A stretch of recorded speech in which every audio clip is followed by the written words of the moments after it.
ಬಸವಣ್ಣನವ್ರ ವಚನನೇ ಬಾಳಿಗೊಂದು ದಾರಿದೀಪ. ಒಬ್ಬ ಮನುಷ್ಯ ಹೇಗೆಲ್ಲ ಬದುಕಬಾರ್ದು, ಹೇಗೆಲ್ಲ ಬದುಕಬೇಕು ಅನ್ನೋದನ್ನ ಬಹಳ ಸ್ಫುಟವಾಗಿ ಹೇಳಿದ್ದಾರೆ. ಅವ್ರ ವಚನ ಫಾಲೋ ಮಾಡಿದ್ರೆ ನಾವಿನ್ ಯಾವ ದಾರಿನೂ ಫಾಲೋ ಮಾಡೋ ಅವಶ್ಯಕತೆ ಇಲ್ಲ. ಖಂಡಿತವಾಗ್ಲಿ ಸರ್, ನೋ ಡೌಟ್. ಈಗ ನಮ್ಮ ಈ ವಚನನ್ನ ಮತ್ತೆ ನಮ್ಮ ಈ ವೃತ್ತಿಗೆ, ಪೊಲೀಸ್ ಇಲಾಖೆಗೆ ಕಂಪೇರ್ ಮಾಡಿ, ಕಳಬೇಡ, ಕೊಲಬೇಡ, ಹುಸಿಯ ನುಡಿಯಲು ಬೇಡ, ತನ್ನ ಬನ್ನಿಸಬೇಡ, ಎದಿರು ಹಳಿಯಲು ಬೇಡ, ಇದೇ ಅಂತರಂಗ ಶುದ್ಧಿ, ಇದೇ ಬಹಿರಂಗ ಶುದ್ಧಿ, ಇದೇ ನಮ್ಮ ಕೂಡಲ ಸಂಗನ ಒಲಿಸುವ ಪರಿ ಅಂತ ಇದು ವಚನ. ಈ ವಚನಕ್ಕೆ ನಮ್ಮ ವೃತ್ತಿಗೆ ಹೇಗೆ ಒಂದು ಕಂಪ್ಯಾರಿಸನ್ ಇದೆ ಅಂತಂದ್ರೆ, ಕಳಬೇಡ, ಥೆಫ್ಟ್ ಮಾಡಬೇಡ ಅಂತ.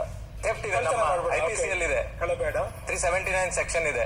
ಕಳಬೇಡ, ಕೊಲಬೇಡ, ಕೊಲ್ಲೋದಂದ್ರೆ ಮರ್ಡರ್ ಮಾಡೋದು. 302 ಸೆಕ್ಷನ್ ಇದೆ IPC ಅಲ್ಲಿ.